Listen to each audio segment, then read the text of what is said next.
শীতকাল মানেই কিন্তু স্যুপ, আর এই শীতে গরম গরম স্যুপ খেতে কিন্তু আমরা সবাই ভীষণ ভালোবাসি। বাই দ্য ওয়ে, আমি আপনাদের Trisha and welcome to my channel Trisha tasty ট্রিটে।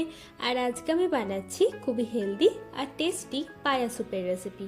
তাহলে চলুন শুরু করা যাক। এই পায়া স্যুপ বানানোর জন্য প্রথমে কুকারের মধ্যে দেব অল্প একটু সাদা তেল আর দিয়ে দেব অল্প একটু ঘি। এবার এই দুটোকে আমরা খুব ভালো করে মিশিয়ে নেব। এবার এর মধ্যে দিচ্ছি অল্প একটু দারচিনি, দুটো লবঙ্গ, দুটো এলাচ আর একটা তেজপাতা দিয়ে এটাকে আমরা হালকা একটু ভেজে নেব।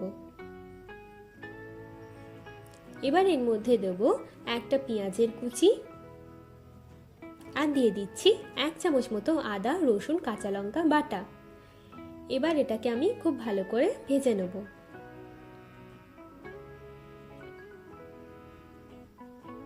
দেখুন, এটা কিন্তু আমাদের লাল লাল করে ভাজা হয়ে গেছে। আচ্ছা, এখানে আমি দুটো পায়া নিয়ে নিয়েছি আর পায়া দুটোকে আমি ছোট ছোট টুকরো করে কেটে নিয়েছি। এবার এটাকেও আমি কুকারের মধ্যে দিয়ে দেব। এবার এতে দিচ্ছি আমি স্বাদ মতো নুন, 1/4 চামচ মতো হলুদের গুঁড়ো, 1/2 চামচ মতো দেব জিরে গুঁড়ো, 1/2 চামচ কাশ্মীরি লাল লঙ্কার গুঁড়ো আর দিচ্ছি 1/2 চামচ মতো গোলমরিচের গুঁড়ো। এবার এই সব কিছুকে আমি খুব ভালো করে মিশিয়ে কষে নেব। দেখুন, 5 থেকে 6 মিনিট ধরে আমি এটাকে ভালো করে কষিয়ে নিয়েছি।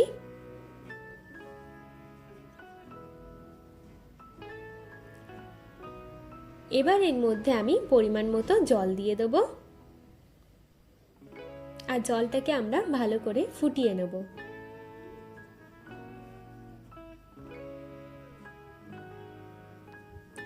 এবার আমরা কুকারের ঢাকনাটাকে বন্ধ করে 9 থেকে 10টা মতো সিটি দেব।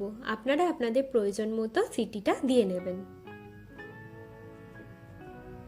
দেখুন, প্রায় 9 থেকে 10টা সিটি দেওয়া হয়ে গেছে আর আমাদের পায়া স্যুপটাও কিন্তু একদম রেডি।